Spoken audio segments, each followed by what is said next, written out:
فرزند زہرا یہ حالات برے ہیں۔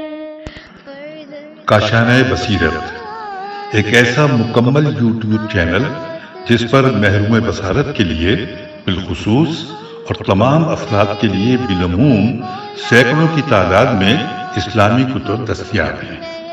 لہذا گزارش ہے کہ آپ اپنی ذمہ داری نبھاتے ہوئے کاشانہ بصیرت کو سبسکرائب کرنے کے ساتھ ساتھ بیل آئیکن کو پریس کیجیے تاکہ آپ علم کے حصول کے ساتھ ساتھ مذہب اہل بیت کی اشاعت میں بھی اہم کردار ادا کرتے رہیں۔ کاشانہ بصیرت۔ فرزند زہرا یہ حالات برے ہیں۔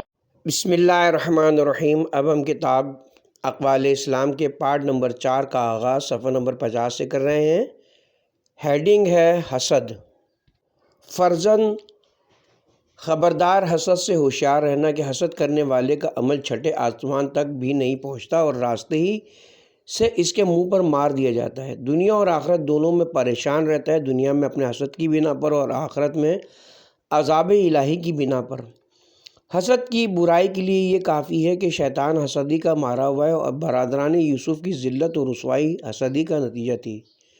کتاب کا حوالہ مجموع البیان جلد نمبر 5 صفحہ نمبر 211۔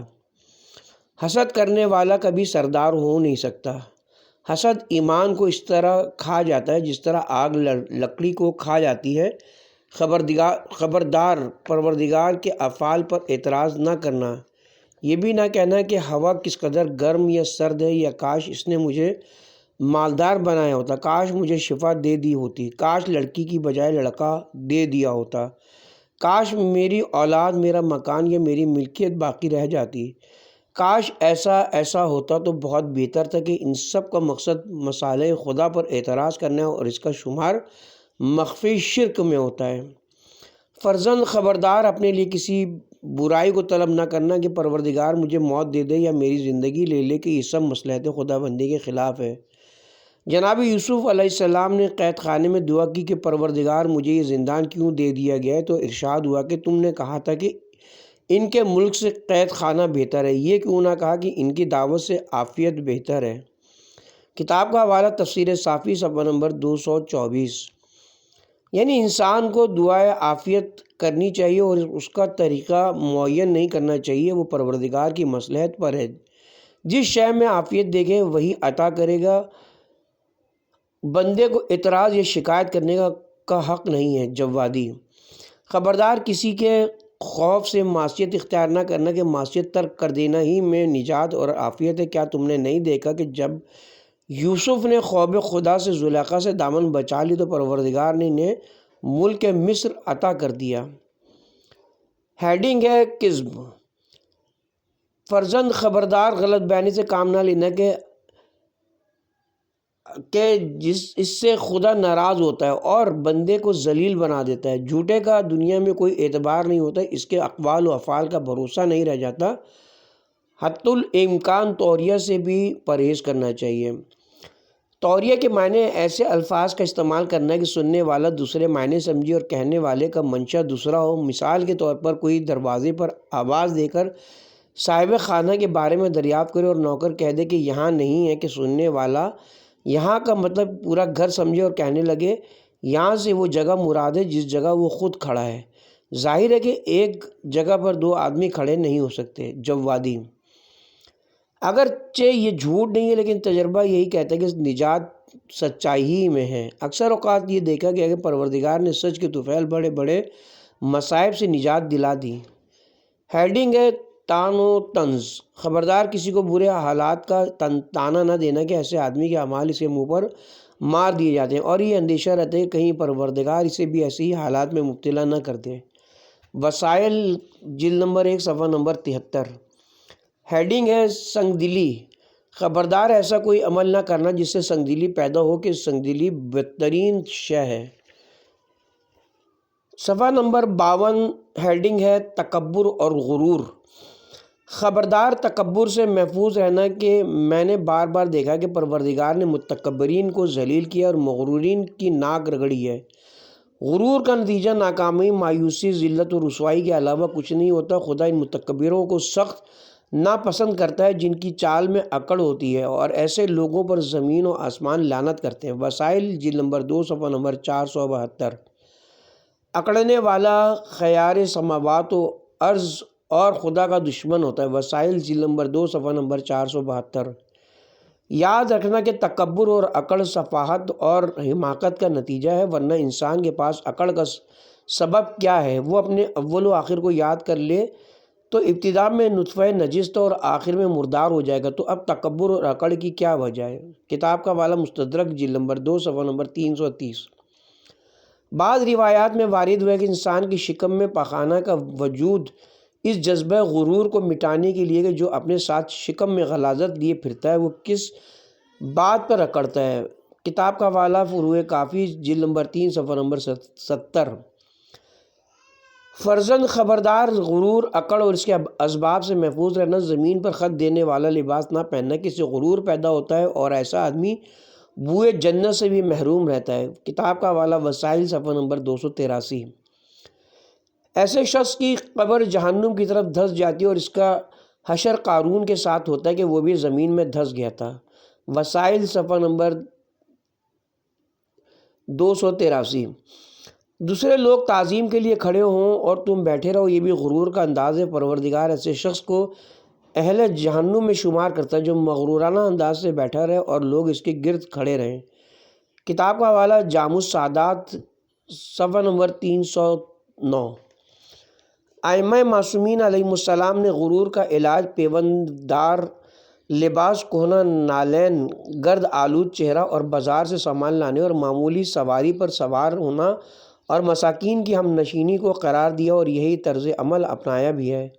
کتاب کا حوالہ مستدرک جلد نمبر 2 صفحہ نمبر 329۔ اللہ نے تکبر کرنے والوں سے نعمتیں سلب کر لی ہیں، شیطان کا انجام پیش نظر رہے، وہ اس تکبر کی وجہ سے نعمت قرب الہی سے محروم ہو گیا، لہذا خبردار اس جلال سے محفوظ رہنا اور اس کے اسباب سے بھی اپنے کو بچائے رکھنا۔ ہیڈنگ ہے تواضع و انکسار، فرزند خاکساری اختیار کرنا کہ اس میں خیر دنیا و آخرت ہے۔ روایت میں کہ تواضع سے بلندی حاصل ہوتی ہے۔ وسائل جلد نمبر 2 صفحہ نمبر 407۔ تواضع میں شرف ہے، مستدرک جلد نمبر 2 صفحہ نمبر 306۔ تواضع سے حکمت آباد ہوتی ہے۔ وسائل جلد نمبر 2 صفحہ نمبر 407۔ تواضع خشوع، خوف خدا اور حیا و غیرت کی کھیتی ہے۔ مستدرک جلد نمبر 2 صفحہ نمبر 306۔ پروردگار تواضع کرنے والوں پر فخر کرتا ہے اور اس نے ہر انسان پر ایک ملک کو معین کر کے اس کی پیشانی ملک کے قبضے میں دے دی ہے کہ جب وہ اکڑ کر سر اٹھاتا ہے تو ملک جھکا دیتا ہے اور جب انکسار سے سر جھکاتا ہے تو ملک اسے سر بلند کر دیتا ہے۔ وسائل جلد نمبر 2 صفحہ نمبر 471۔ اللہ نے موسیٰ کو ان کی تواضع و انکساری کی بنا پر کلیم بنا دیا تھا کہ انہوں نے خاک پر پیشانی رکھی تھی۔ اللہ نے انہیں سب سے بلند کر دیا اور پورے زمانے سے ممتاز کر دیا۔ خبردار فرزند، خبردار دوسروں کو حقیر نہ سمجھنا کہ اس میں خالق کی توہین ہے۔ کیا تم نے نہیں دیکھا کہ جناب نوح ایک خارش زدہ کتے کے قریب سے گزرے، انہوں نے حقارت سے فرمایا کہ یہ کیسا کتا ہے، تو وہ باحکم خدا گویا ہوا کہ خداوند عالم نے مجھے ایسا ہی بنایا ہے، اگر آپ کو پسند نہیں تو مجھے اسے اچھا بنا دیجئے۔ جناب نوح بے حد شرمندہ ہوئے اور اس ترک اولا پر 40 سال گریہ کرتے رہے، جس کے بعد انہیں نوح کا خطاب ملا، حالانکہ ان کا نام عبد الجبار تھا۔ کتاب کا حوالہ مستدرک جلد نمبر 2 صفحہ نمبر 262۔ اسی طرح جب حضرت موسیٰ سے کہا گیا کہ ایک ایسی مخلوق کو لے کر آؤ کہ جس سے تم بہتر ہو، تو وہ خارش زدہ کتے کو لے کر چلے اور راستے میں چھوڑ دیا، تو اس مقام مناجات میں ارشاد ہوا کہ اگر تم اس کو لے کر آ جاتے تو میں تمہارا نام دیوان نبوت سے محو کر دیتا کہ میرے مقربین کسی طرح کے غرور کا شکار نہیں ہوتے۔ بقول عارفین جب تک انسان ہے، انسان میں یہ احساس رہے گا کہ وہ دنیا میں کسی ایک سے بھی بہتر ہے، اس میں تکبر باقی رہے گا۔ حاشیہ ہے، کھلی ہوئی بات ہے کہ اس قسم کے واقعات درس اخلاق کی حیثیت رکھتے ہیں، ورنہ کوئی بھی نبی نہ مغرور ہو سکتا ہے اور نہ اس کا نام دیوان نبوت سے کٹ سکتا ہے۔ اللہ نے انبیاء کو ذریعہ بنایا ہے عام انسانوں کی اخلاقی تربیت اور کردار سازی کے لیے، جیسا کہ اس سے پہلے جناب نوح، جناب یعقوب اور جناب یوسف کے تذکرے میں گزر چکا ہے۔ جوادی ہیڈنگ ہے ہرس، فرزند خبردار، ہرس اور لالچ سے محفوظ رہنا، کہ جناب حوا کو اسی راستے سے سمجھایا گیا تھا کہ گندم استعمال نہ کریں، ورنہ ان کے پاس جنت میں کس نعمت کی کمی تھی، اور پھر انہوں نے یہی مسئلہ جناب آدم کے سامنے رکھ دیا تھا۔ ہرس سے پرہیز کرنے کی نصیحت خود شیطان نے بھی کی ہے۔ جناب نوح سے کہا ہے کہ لالچ سے محفوظ رہنا اور خبردار، کسی ایسی جگہ پر نہ رہنا جہاں نامحرم عورت تمہارے ساتھ اور کوئی تیسرا نہ ہو، ورنہ تیسرا میں ہو جاؤں گا۔ کتاب کا حوالہ مستدرک جلد نمبر 2 صفحہ نمبر 333۔ صفحہ نمبر 55 ہیڈنگ ہے خود پسندی، خبردار، خود پسندی کا شکار نہ ہونا، کہ یہ دین کے لیے فساد اور عمل کے لیے بربادی کا ذریعہ ہے۔ کیا تم نے نہیں دیکھا کہ جناب عیسیٰ کا ساتھی ان کے ساتھ بسم اللہ کہہ کر دریا پر چل پڑا، اور جب درمیان میں یہ خیال آیا کہ اب میں بھی عیسیٰ جیسا ہو گیا ہوں، تو وہیں ڈوبنے لگا اور فریاد کی۔ جناب عیسیٰ نے اسے سنبھال لیا اور سبب پوچھا تو اس نے کہا کہ یہ خود پسندی کا نتیجہ ہے۔ آپ نے توبہ کی تلقین کی، اس نے ریاکاری کی، اور پھر کمال واپس آ گیا کہ بسم اللہ کہہ کر پانی پر سے گزر جاتا تھا۔ اصول کافی جلد نمبر 2 صفحہ نمبر 306۔ ہیڈنگ ہے ریاکاری، فرزند ریاکاری سے بچتے رہنا، کہ یہ شرک کے مترادف ہے، اور روایات میں وارد ہوا ہے کہ جو شخص غیر خدا کو دکھانے کے لیے عمل کرتا ہے، اللہ روز قیامت اس کو اسی کے حوالے کر دے گا۔ کتاب کا حوالہ اصول کافی جلد نمبر 2 صفحہ نمبر 293۔ ریاکار قیامت کے دن 4 ناموں سے پکارا جائے گا: فاجر، کافر، غدار اور خسارت کار۔ اس کے اعمال برباد، اجر معطل، اور اسے انجام کار اس کے حوالے کر دیا جائے گا جس کے دکھانے کے لیے عمل انجام دیا تھا۔ وسائل جلد نمبر 1 صفحہ نمبر 11۔ بعض روایات میں کہ انسان خدا کے لیے قلیل عمل کرتا ہے تو وہ بندوں میں کثیر بنا کر پیش کر دیتا ہے، اور بندوں کے لیے کثیر عمل انجام دیتا ہے تو وہ قلیل بنا دیتا ہے، چاہے رات بھر بیداری کیوں نہ رہا ہو اور اپنے جسم کو تھکائی کیوں نہ ڈالا ہو۔ اصول کافی جلد نمبر 2 صفحہ نمبر 216۔ عقل بھی اس بات کو پسند نہیں کرتی کہ بظاہر خدا کی عبادت کی جائے اور واقعاً غیر اللہ کے لیے عمل کیا جائے۔ آخر انسان کی بندگی میں کیا فائدہ، اور وہ بیچارہ جو ایک مچھر کو اپنے سے دفع نہیں کر سکتا، وہ کسی کو کیا دے سکتا ہے؟ جو مکھی کی چھینی ہوئی شے کو واپس نہیں لے سکتا، اس سے انسان کیا توقع رکھتا ہے، اور اس کی رضامندی کے لیے عمل کر کے کیا حاصل کرنا چاہتا ہے؟ صفحہ نمبر 56 ہیڈنگ ہے مایوسی، فرزند خبردار، مایوسی کا شکار نہ ہونا، کہ عذاب خدا کی طرف سے اطمینان اور رحمت خدا سے مایوسی گناہ کبیرہ میں ہے، اور اس سے خدا سخت ناراض ہوتا ہے، بلکہ اس میں توہین پروردگار بھی ہے۔ میں نے بعض ایسے گناہ گاروں کو دیکھا کہ جہنم کے بارے میں شیطان صرف گناہ گار بنا دینے پر راضی نہیں ہوا، بلکہ انہیں رحمت خدا سے مایوس کر کے توبہ سے بھی روک دیا، اور نتیجے میں وہ دوہرے گناہ کے مرتکب ہو گئے، معصیت بھی کی اور رحمت خدا سے مایوس بھی ہوئے، اور آخر میں توبہ واجب کو ترک کیا۔ ہیڈنگ ہے توبہ، فرزند اگر شیطان تمہارے دل میں وسوسہ پیدا کر کے مخالفت پروردگار پر آمادہ بھی کر دے تو خبردار توبہ کو فراموش نہ کر دینا، اور فی الفور توبہ کر لینا، کہ توبہ گناہوں کو محو کر دیتی ہے۔ اصول کافی جلد نمبر 2 صفحہ نمبر 432۔ ہمیشہ توبہ کرتے رہو، کہ خدا جانے کب کون سی خطا ہو جائے اور قدم پھسل جائیں۔ فرزند یاد رکھو، توبہ فقط استغفار کا نام نہیں ہے کہ انسان گناہ کرتا رہے اور استغفر اللہ کہتا رہے، یہ توبہ نہیں ہے، یہ تو پروردگار کا مذاق اڑانا ہے۔ توبہ کی معنی یہ کہ اس میں 6 چیزیں پائی جاتی ہوں۔ نمبر 1 گزشتہ پر ندامت، نمبر 2 آئندہ کے لیے عزم محکم کہ اب ایسا گناہ نہ کریں گے، نمبر 3 مخلوقین کے حقوق کی ادائیگی، کے مال ہے تو واپس کر دیا جائے اور غیبت وغیرہ ہے تو معافی طلب کر لی جائے، نمبر 4 جن فرائض میں کوتاہی ہو گئی ہے ان کی قضا کی جائے، نمبر 5 جو گوشت مال حرام سے پیدا ہوا ہے اسے حزن و علم کے ذریعے گھٹا دیا جائے کہ کھال اور ہڈی رہ جائے اور پھر سے خوشنما ہو، نمبر 6 جتنی معصیت سے لذت حاصل کی ہے اتنی اطاعت کی زحمت برداشت کی جائے، ان شرائط کے بعد توبہ مکمل ہوتی ہے اور اسے توبہ کاملہ کہا جاتا ہے۔ نہج البلاغہ وسائل جلد نمبر 2 صفحہ نمبر 482۔ یاد رکھو کہ یہ پروردگار عالم کا امت پیغمبر پر احسان ہے کہ اس توبہ و استغفار پر گناہوں کے بخشنے کا وعدہ کیا ہے، ورنہ دور قدیم میں توبہ کا قانون اس قدر سخت تھا کہ آج کے انسانوں کے لیے ناقابل تصور ہے۔ امیر المومنین علیہ السلام نے سورہ بقرہ کی آخری آیات کی تفسیر میں فرمایا کہ پروردگار نے اس امت سے بہت سے بوجھ اٹھا لیے اور اس کا بوجھ بالکل ہلکا کر دیا ہے، ورنہ زمانے قدیم میں گناہ دروازے پر لکھ دیے جاتے تھے۔ توبہ کے لیے ترک لذات ضروری تھا اور اس امت میں پردہ پوشی سے کام لیا جاتا ہے اور آب و غذا بھی حرام نہیں ہوتا۔ سابق امتوں میں 50، 80 اور 100 سال توبہ کے بعد بھی ادنا عذاب ضرور نازل ہوتا تھا، اور اب مختصر توبہ پر بھی مستقل عذاب برطرف ہو جاتا ہے، چاہے انسان نے برس گناہ کیے ہوں۔ تفسیر صافی صفحہ نمبر 76۔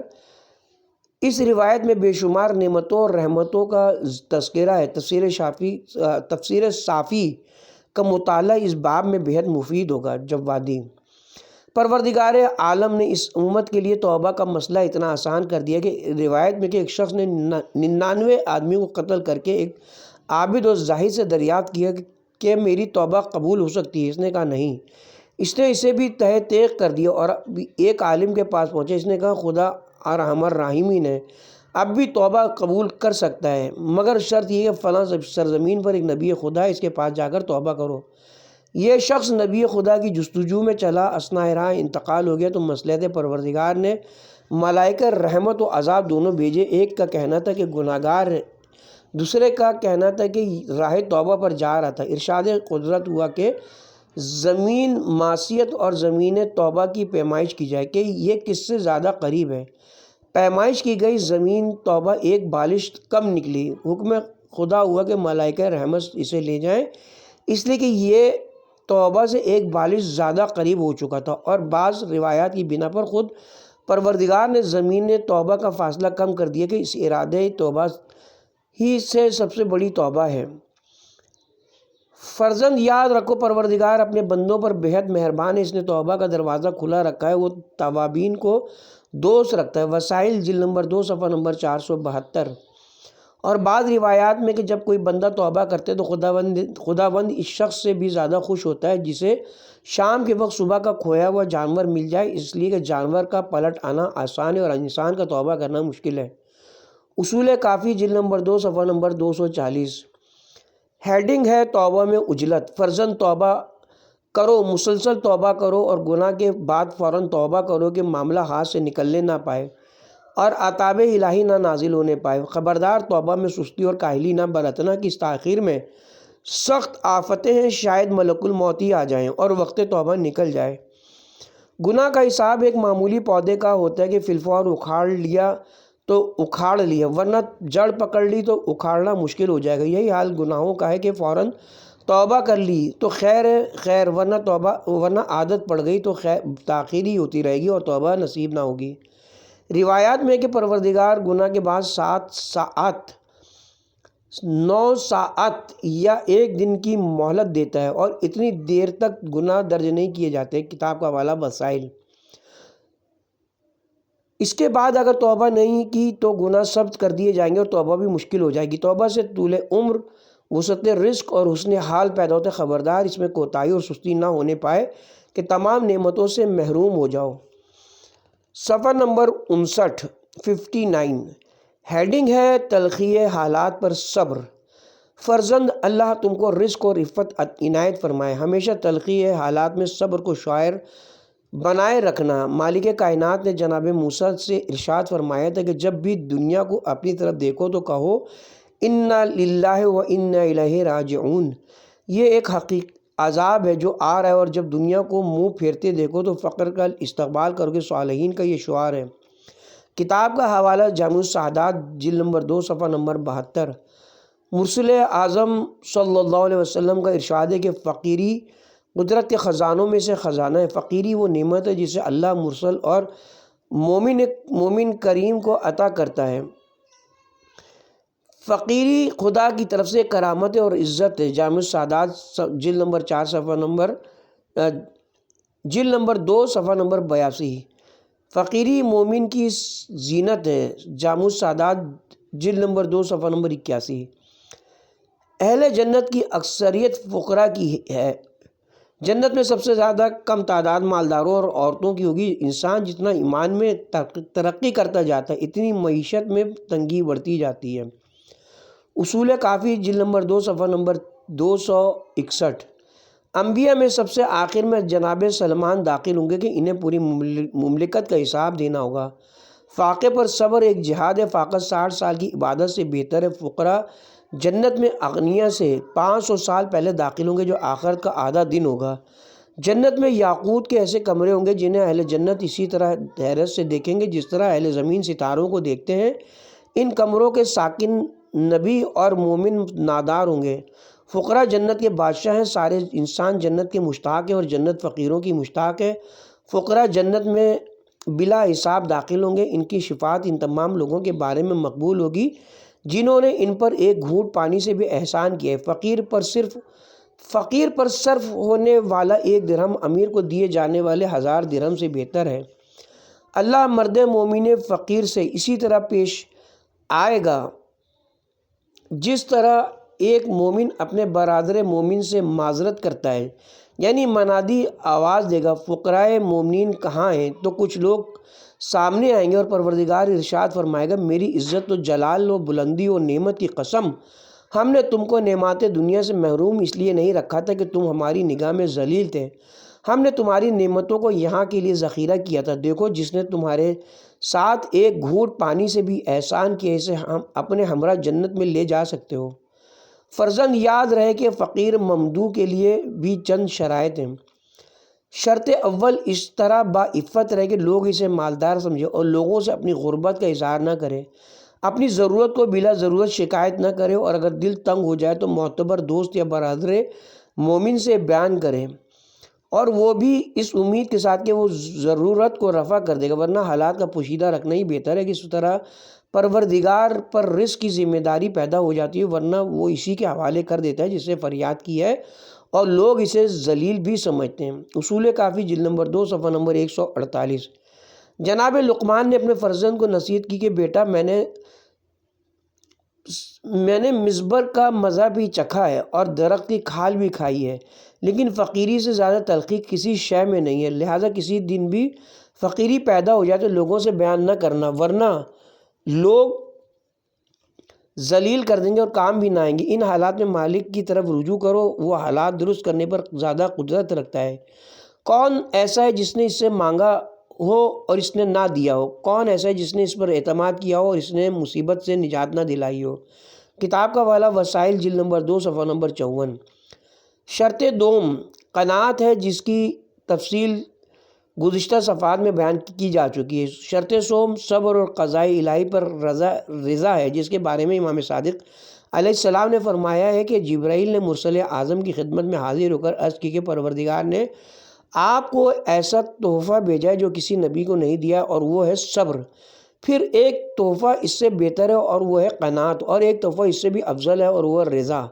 رضا کے معنی یہ ہے کہ مالک دنیا دے یا نہ دے بندہ بہرحال ناراض نہ ہو اور اپنے معمولی عمل سے بھی خوش نہ ہو بلکہ زیادہ سے زیادہ عمل کرتا رہے۔ وسائل جلد نمبر 2 صفحہ نمبر 444۔ فرزند قضائے الہی پر راضی رہنا بہت بڑا شرف ہے جس کے لیے جہاد ضروری ہے۔ حدیث قدسی میں ارشاد ہوتا ہے جو شخص میری بلا پر صبر نہ کرے، میری قضا سے راضی نہ ہو، وہ میرے علاوہ کوئی دوسرا رب تلاش کر لے اور میرے زمین و آسمان سے نکل جائے۔ کتاب کا حوالہ منہاج النجاہ کاشانی صفحہ نمبر 40۔ دوسری روایت میں ہے جو رزق خدا پر راضی رہے گا نہ ملنے پر بھی رنجیدہ نہ ہوگا اور جو شکوہ و فریاد کرے گا اسے کوئی نیکی نصیب نہ ہوگی بلکہ غضب خدا کا سامنا کرنا پڑے گا۔ فرزند رضائے الہی حاصل کرو اور نفس کو اس کے فیصلے پر مطمئن رکھو، خبردار اس سے ناراض نہ ہونا اور نہ اس کی شکایت کرنا۔ شرط چہارم یہ ہے کہ ہر حالت میں شکر خدا کرتا رہے، راحت ہو یا مصیبت، وسعت ہو یا تنگی، پروردگار عالم نے قرآن مجید میں صبر کو شکر سے ملا کر رکھا ہے اور شاکر بندوں سے فضل و احسان کا وعدہ کرتے ہوئے کفران نعمت پر عذاب شدید سے ڈرایا ہے۔ شرط پنجم یہ ہے کہ فقر و فاقہ کا مشتاق رہے اور اس کے فوائد کے پیش نظر اس کا استقبال کرے اور یہ دیکھے کہ پروردگار نے قارون جیسے دولت مند کو دھسا دیا ہے اور عیسیٰ جیسے نادار پیغمبر کو آسمان پر اٹھا لیا ہے۔ شرط ششم خدا پر اعتراض نہ کرے۔ شرط ہفتم حرام اور شبہات سے پرہیز کرتا رہے اور فقر و فاقہ میں بھی حرام کا ارتکاب نہ کرے۔ شرط ہشتم امر و نہی خدا بندی کی اطاعت کرتا رہے اور فقر کی وجہ سے عبادت میں سستی نہ کرے، جس قدر ممکن و فاقے میں بھی صدقہ دیتا رہے۔